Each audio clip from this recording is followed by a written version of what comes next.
ให้เด้อให้เด้อตามได้แล้ว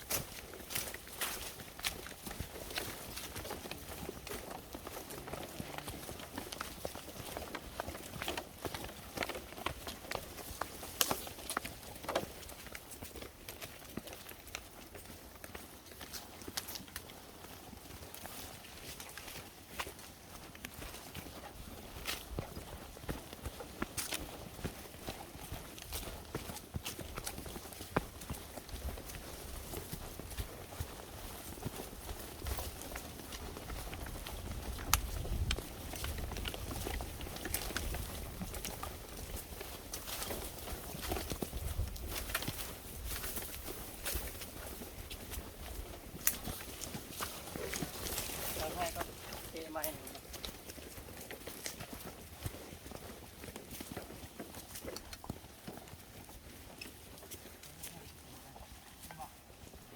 ไม้เอาดิ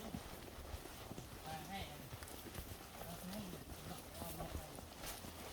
หอยกับเงินละ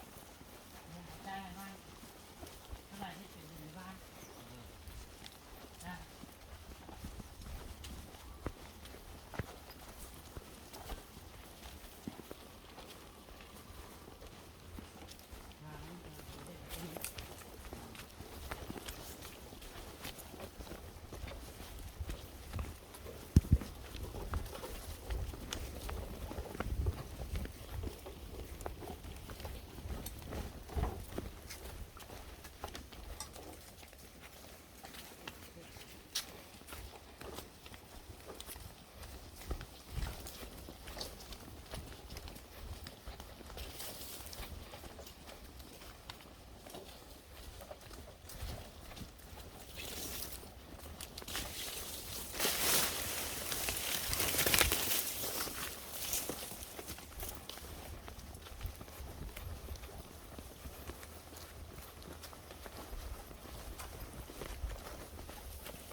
อุ่นแค่ไปท่าง่ายคนไป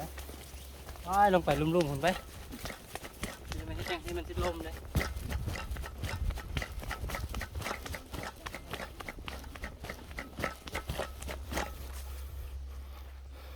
มันไปฮอดแล้วก็แล่นลงไปอีก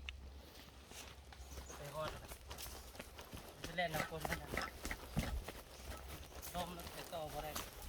อุ่นไปยืนที่คุณเห็นบ่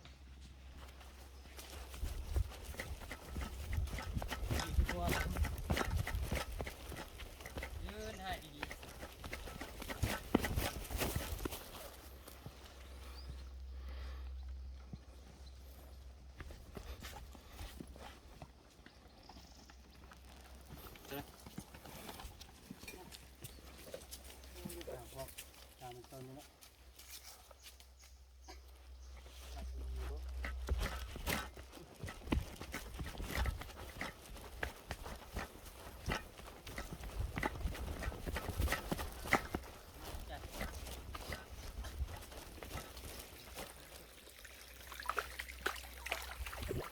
ได้กินได้แค่สะอาด บ่มีซ้ำกินน้ำเขาแซ่น้ เลยมัน ำเขาแซ่ไม่ได้ใช่บ่ บ่มียาฆ่าหญ้าแถวนี้นะ เนี่ยว่ามีที่มี บ่มี เขาไม่ได้ใช่มันต้นที่เก่า บ่